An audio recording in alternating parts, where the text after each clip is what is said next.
भारत के सबसे ज्यादा सोना बनाने वाले राज्य, जहां के लोग सोना बेचकर करोड़पति हो गए। नंबर 1, कर्नाटक। भारत के सबसे ज्यादा गोल्ड प्रोडक्शन करने वाले राज्य कर्नाटक है। यहां के हुट्टी और रायचूर खदानें देश का 80% से ज्यादा गोल्ड प्रोडक्शन करती हैं। कर्नाटक के पास लगभग 130.64 मिलियन टन सोने का भंडार है। यहां का कोलार गोल्ड फील्ड भी बहुत मशहूर है, जिसने 2001 तक भारत को लगभग 800 टन सोना दिया था। कर्नाटक को लैंड ऑफ गोल्ड के नाम से भी जाना जाता है, क्योंकि इसका गोल्ड प्रोडक्शन भारतीय अर्थव्यवस्था में एक बड़ा योगदान देता है। नंबर 2, आंध्र प्रदेश। इस राज्य के अनंतपुर, चित्तूर और कुर्नूल जिलों में सोने के बड़े भंडार हैं। यहां का यूनिक जियोलॉजिकल स्ट्रक्चर इसे सोने की माइनिंग के लिए सूटेबल बनाता है। आंध्र प्रदेश अब तक 37,025 किलोग्राम गोल्ड प्रोडक्शन कर चुका है। राज्य में लगातार नए माइनिंग प्रोजेक्ट्स शुरू हो रहे हैं, जिससे आने वाले समय में गोल्ड प्रोडक्शन और बढ़ सकता है।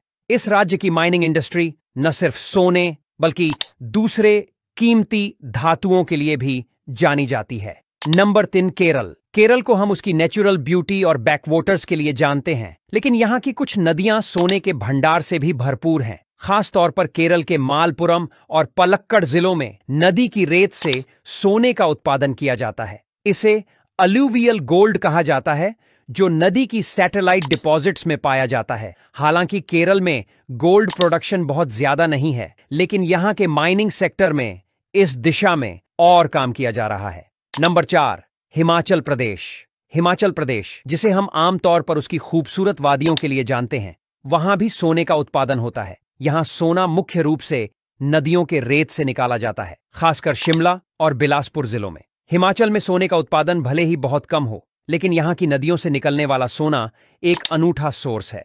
हालांकि यहां की माइनिंग इंडस्ट्री अभी इतनी बड़ी नहीं है, पर भविष्य में इसे और विकसित किया जा सकता है। नंबर 5, तमिलनाडु। तमिलनाडु में सोने की खोज और माइनिंग पर काम जारी है, और यहां काफी सोने का उत्पादन भी होता है। खासकर वेल्लोर जिले में गोल्ड माइनिंग की पॉसिबिलिटीज तलाशी जाती है। यहां की माइनिंग इंडस्ट्री धीरे धीरे टेक्नोलॉजी का इस्तेमाल कर रही है, ताकि सोने का उत्पादन बढ़ाया जा सके। तमिलनाडु की सरकार और प्राइवेट कंपनियां यहां माइनिंग के नए तरीके ढूंढ रही हैं। उम्मीद है कि आने वाले समय में तमिलनाडु भी सोने के उत्पादन में अपना नाम बना सकेगा। नंबर 6, मध्य प्रदेश। मध्य प्रदेश, जिसे भारत का दिल कहा जाता है, सोने के उत्पादन में भी अपनी एक अलग जगह रखता है। खासकर यहां के रीवा और छतरपुर जिलों में गोल्ड के भंडार पाए जाते हैं। अभी माइनिंग उतनी बड़े पैमाने पर नहीं होती, लेकिन इन खदानों में सोने की क्वालिटी काफी अच्छी मानी जाती है। राज्य सरकार यहां नई टेक्नोलॉजी का इस्तेमाल कर रही है, ताकि सोने का उत्पादन बढ़ाया जा सके। आने वाले कुछ सालों में मध्य प्रदेश सोने की माइनिंग में और तेजी से आगे बढ़ सकता है। नंबर 7, राजस्थान। राजस्थान किलों, महलों और रेगिस्तान के लिए जाना जाता है, लेकिन यह राज्य सोना निकालने में भी पीछे नहीं है। राजस्थान में भीलवाड़ा और उदयपुर जैसे इलाकों में गोल्ड के भंडार हैं। हालांकि यहां का गोल्ड प्रोडक्शन उतना भी ज्यादा नहीं है, लेकिन राज्य सरकार और प्राइवेट कंपनियां इस दिशा में लगातार काम कर रही हैं। सोने के अलावा यहां कई और खनिज भी मिलते हैं, जो इस राज्य की माइनिंग इंडस्ट्री को मजबूत बनाते हैं।